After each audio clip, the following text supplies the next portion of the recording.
What's up, math scholars? Welcome to our video for 10.2, day 1. I thought it'd be pretty cool to show you a warm-up in Desmos. Some of our e-learners did a Desmos activity to kind of explore it a little bit, but some of our in-person learners haven't quite seen it. So you really just go to desmos.com and hit calculator, and I want to show you some really cool features here.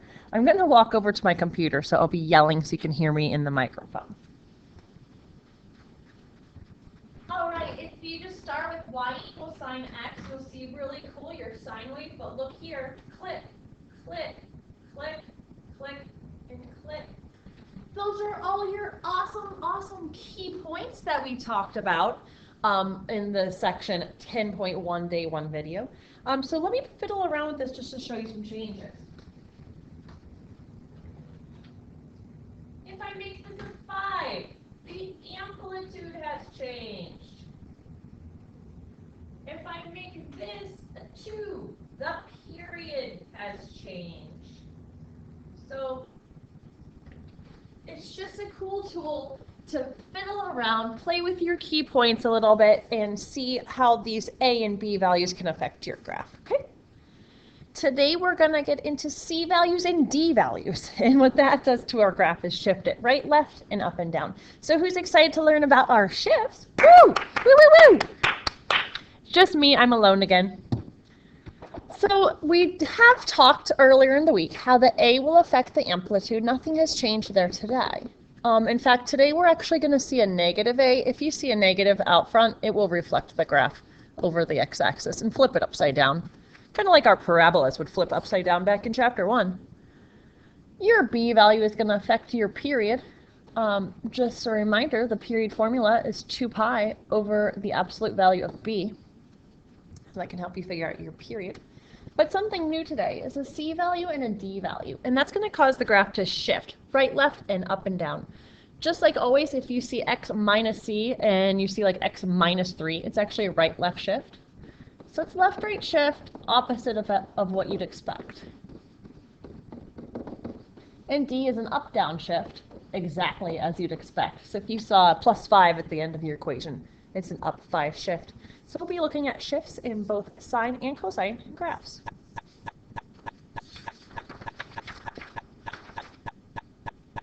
The other day I had you write down to perform scale changes. You do 1 over b times x, and then you do a times y. But today I'm going to have you write down translations. It's x minus c and y plus d. The whole x minus c thing gets confusing. Basically, if you know you're going to the right, add c. If you know you're going to the left, subtract c, and then you'll get going to where you need to be going.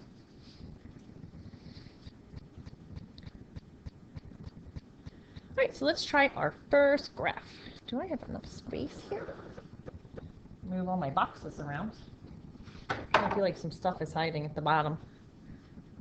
Scroll it a little bit, and I can even extend my page. That might help. All right, so let's identify all the ABC information we can gather up here. This 2 right here is my A value, and that's going to tell me my amplitude on this graph will be 2. The 4 is my B value, and that's going to affect my period. 2 pi over B can help me figure out my period, so 2 pi over 4 just tells me that my period is pi over 2. I am going to jot down that formula for the whole scale change thing from the other day. It's 1 over b times x and a times y. So in this case, it would be 1 over 4 getting multiplied by all our x values, and 2 times y getting multiplied by all our y values.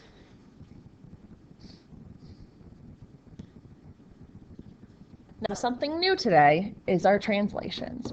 Our translation that I'm seeing for this graph is really just this plus 3 at the end, so it's going to be an up 3 shift. So I won't have to do anything to my x values, but I'll have to take my y values and add 3.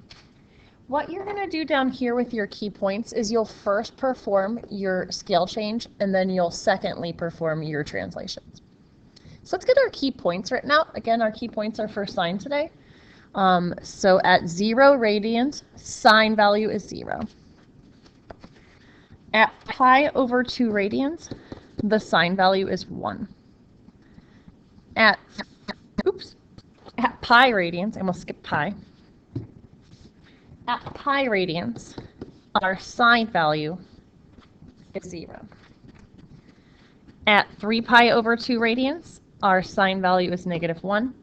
And at 2 pi radians, our sine value is back to 0. So that's one trip around the unit circle. I was gathering those numbers from my unit circle. All right, so first I'm going to perform my scale change. I'm going to multiply all my x values by 1/4. So this will still be a 0. Pi over 2 times 1/4 would be pi over 8. Pi times 1/4 is pi over 4. 3 pi over 2 times 1/4 is 3 pi over 8. And finally, 2 pi times 1/4 is pi over 2. Now all of our y values are going to get multiplied by 2 in our scale change. So 0, 2, 0, -2, and 0. All right, so I'm actually not going to graph those because I still have to perform my translation. My translation was taking all my y values and just adding 3. So all my x values are going to remain unchanged through this translation. But all my y values are going to get added 3 to them. So 0 plus 3 is 3, 2 plus 3 is 5, 0 plus 3 is 3, -2 plus 3 is 1, and 0 plus 3 is 3. And those are my coordinates I'll be graphing to make my curve. I did choose to relabel this axis. 0, 3 was going to fit on there perfectly, but I just decided I'll make all the axis grids my key points. So I'll make that a pi over 8. I'll make that a pi over 4. Again, this is just our graph. We can label our axes however we really want to. Pi over 8, we're at 5. Ooh, I'm up off my screen. My marker only goes so high. Pi over 4, I'm back at 3. 3 pi over 8, I'm at 1. And then at pi over 2, I'm up at 3. So you can see my sine curve happening. It goes up first and comes down and comes back. Or it's not super lined up in the corner. My domain is -infinity to infinity as it is on all sine and cosine graphs, but my range this time has shifted.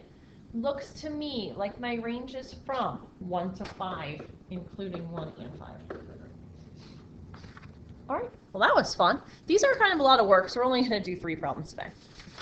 2 more. I got my cosine graph this time. Let's identify our A, B, and C, and D. A is 5. That's going to mean my amplitude is 5. My B value is 2. That's going to affect my period. If I would do 2 pi over B, I'd figure out that my period ended up being pi. All right, so C is the hardest guy to think about. If it's x minus C, C is just a 3 pi. So this is going to be a right shift. So I'll end up just adding a 3 pi to everything at the very end when I do my translations. And there's no D, so there's no up or down shift on this problem. All right, so for my scale changes, it is 1/2 x and then a times y. So 1. Sorry, I kind of jumped the gun. It's 1 over b times x and then a times y. I was kind of already putting the b in. Since b is 2, that's where the 1/2 was coming from. Since a is 5, I will be multiplying all my y values by 5. That looks a little better. Then when we get to our translations, we're going to have a lot of fraction work ahead of us. So just stay patient. It's a right translation, so all of our x values, we will add 3 pi to them. But the y values will stay the same because there's no up-down shift. Okay, key points for a cosine graph. Key points for a cosine graph. At 0 radians, the cosine value on my unit circle is 1. At pi over 2 radians, the cosine value is 0. At 3 pi over 2, I almost did it again, that last slide. At pi radians, my cosine value is -1. At 3 pi over 2 radians, my cosine value is 0. And at 2 pi radians, my cosine value is 1. All right, so multiplying every x value by 1/2 should be pretty quick. That would remain as 0. Pi over 2 times 1/2 is pi over 4. Pi times 1/2 is pi over 2. 3 pi over 2 times 1/2 is 3 pi over 4. And 2 pi times 1/2 is just pi. And you can see that's 1 full period, and 1 full period is pi, so that makes sense. Multiply all of your y values by 5, so that's pretty easy. And now here's where it's going to get hard. We have to add 3 pi to all these x values. All the y values are going to stay the same. That's not a problem. But adding 3 pi to a bunch of fractions is going to involve common denominator. So I'm going to do all my common denominator work down here. I'll pick a new color. I have to add 3 pi to 0, so that's easy. That's just 3 pi. But I have to add 3 pi to pi over 4. That's going to involve a common denominator. I need my common denominator to be a 4, so I would multiply my numerator by 4. So it ended up being 12 pi as a common denominator. So when I add that up, it's 13 pi over 4. That's going to go right here. All right, let's do the second addition problem. I have to take pi over 2 and add 3 pi to it. I need my common denominator to be a 2, so I'll multiply the top by 2 and get 6 pi. So it's 7 pi over 2. You probably didn't think you were going to be working with common denominators today. All right, the third one, I have to take 3 pi and add 3 pi over 4. So my common denominator is going to be a 4. If I multiply 3 pi by 4, it's 12 pi. So that ends up being 15 pi over 4. And finally, we're done with our common denominators for the day. 3 pi plus pi. Oh, 4 pi. So easy. All right, so this one I couldn't decide. Do I want to relabel my axes or just go with it? I decided to just go with it, but let me pull it down a little bit so I can see this whole thing. Okay, much better. At 3 pi, I went to 5 here. So rather than relabel, I'm just going to shove everything into a period of 1 pi. At 13 pi over 4, I'm at 0. That's only a quarter of the way across. So here. At 7 pi over 2, which would be halfway, I'm at -5, which is down here. 15 pi over 4, we're back to 0. And at 4 pi, we're back to 5. So I could have relabeled my axes. This would probably made this look a little nicer. But I just chose to go with what we had as the labels. Domain -infinity to infinity, of course, and range.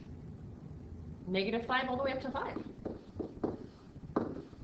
Whew, that's the hardest one today by far. So thanks for sticking with me, and thanks for doing all that common denominator stuff with me. We're going to do one last problem, but it's going to be a breeze compared to what we just finished. We're going to do a problem with a reflection. If they stick a negative a value out front, the whole entire sine graph is going to flip upside down. So it's going to go down first, then up. The cosine graph would start low and make a mountain. So it's upside down from what we've been seeing the last few days. Let's try this graph. If you look closely at it, it does have an a value of -4. I would still just call the amplitude 4, though. The negative will just flip our sine graph upside down. And it's going to have a b value of 6. So that's going to affect the period. 2 pi over 6 would be a pi over 3 period. Since there's no up, down, or left, right shift, we're not going to do the translation piece of our key points. We'll just have to do the scale change part of it. The scale change, again, is a 1 over b times x and an a times y. So it'll be a 1/6 times all our x values, and it'll be a -4 times all our y values. We'll do that here in our second key point column. So let's do key points for sine graphs. 0, pi over 2, pi, 3 pi over 2, and 2 pi. I thought I'd do that first so I didn't mess it up like the last couple. So a sine graph at 0 is 0. At pi over 2, it's at 1. At pi, it's at 0. And at 3 pi over 2, it's at -1 and then back to 0. All right, everything in the first column, the x coordinate, will be multiplied by 1/6. So it'll be pi over 12, pi over 6, 3 pi over 12, and 2 pi times 1/6 is 2 pi over 6. I'll reduce that down. Pi over 3. Everything in our y column is going to get multiplied by negative 4. So 0, negative 4, 0, positive 4, 0. I did choose to relabel my axis on this one. At 0, I started at 0. I made this one my pi over 12, my first key point, and at that point I'm going to be down at negative 4. My next point I can make pi over 6, I'll be back to 0. My next coordinate is 3 pi over 12, I'm up at 4. And finally, at pi over 3, I'm going to be at 0. So you can see it's in that upside down sine curve. The negative a flipped us. Domain, as always, is negative infinity to infinity, but it's looking like my range is negative 4 to 4 this time. Whew, that was like a lot of graphing in 16 minutes. So thanks for staying with me. Hope you had a great day, and we'll see you later.